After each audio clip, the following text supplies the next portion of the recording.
J'ai simplement ajouté des œufs dans le creux de la pomme de terre et je l'ai mise au four. C'est une recette incroyable. Ici, dans ma casserole, je vais ajouter 4 pommes de terre entières. Je vais ajouter ces pommes de terre avec la peau. Je les ai déjà très bien lavées avant. Je vais mettre de l'eau chaude pour cuire ces pommes de terre et ainsi accélérer le processus. Et je vais aussi ajouter une cuillère à soupe de sel pour leur donner beaucoup de saveur. Je laisserai cuire ces pommes de terre pendant environ 15 minutes. Ici, les pommes de terre sont déjà très bien cuites. Il ne reste donc qu'à éteindre le feu. Je les ai laissées cuire jusqu'à ce qu'elles soient bien tendres et moelleuses. Je vais les retirer une par une et les placer ici sur la planche à découper. J'ai laissé refroidir un peu la pomme de terre et maintenant je vais retirer cette partie du dessus avec soin. Et maintenant je vais retirer le centre de la pomme de terre en sortant toute cette chair tendre de l'intérieur. Dans mon cas, je vais la laisser de cette façon et la placer ici de côté. Et je vais répéter ce même processus avec toutes les autres pommes de terre. Maintenant, je vais les mettre directement dans un plat en verre. Je l'ai graissé avec un peu d'huile et je vais placer les 4 pommes de terre ici dedans. Maintenant, nous allons bien les garnir pour qu'elles soient délicieuses. Et pour la garniture, je vais utiliser du jambon qui donne une touche spéciale.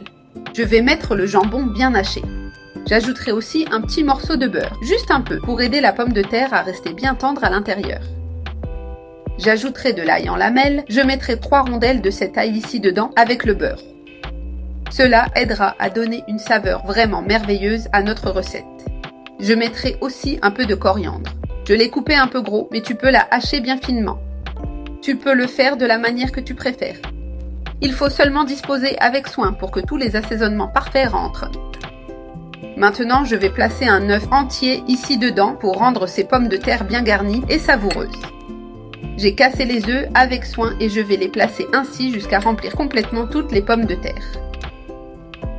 Vraiment, cette recette donne un résultat authentiquement merveilleux. La combinaison de la pomme de terre avec l'œuf et le jambon est parfaite. Et avec ce mélange d'assaisonnement, le résultat est simplement spectaculaire. Je vais assaisonner ces œufs avec un tout petit peu de sel dans chacun pour bien relever les saveurs. Je mettrai aussi un peu de poivre noir moulu, une petite pincée dans chaque œuf, juste comme ça. Et enfin, j'ajouterai de la mozzarella râpée pour que ce soit bien garni, doré et très crémeux. Ainsi, le fromage filera à la sortie du four et au moment de goûter cette pomme de terre farcie, ce sera un vrai délice. Il suffit de le mettre par-dessus et si tu préfères, tu peux aussi ajouter une pincée d'origan sec. Cette touche d'herbe fait que ce soit très savoureux. Maintenant, il ne reste qu'à mettre au four à 180 degrés pendant 21 minutes exactes. Et ici, mes pommes de terre farcies sont déjà prêtes. Elles sont parfaitement cuites et bien dorées. Je vais les placer ici dans l'assiette pour pouvoir les servir à table. Et maintenant, je vais en ouvrir une pour vous montrer comme cette pomme de terre est délicieuse et appétissante. Bien garnie avec une texture crémeuse, très tendre à l'intérieur et vraiment délicieuse. Regarde un peu ce résultat, c'est absolument merveilleux. Tu dois l'essayer.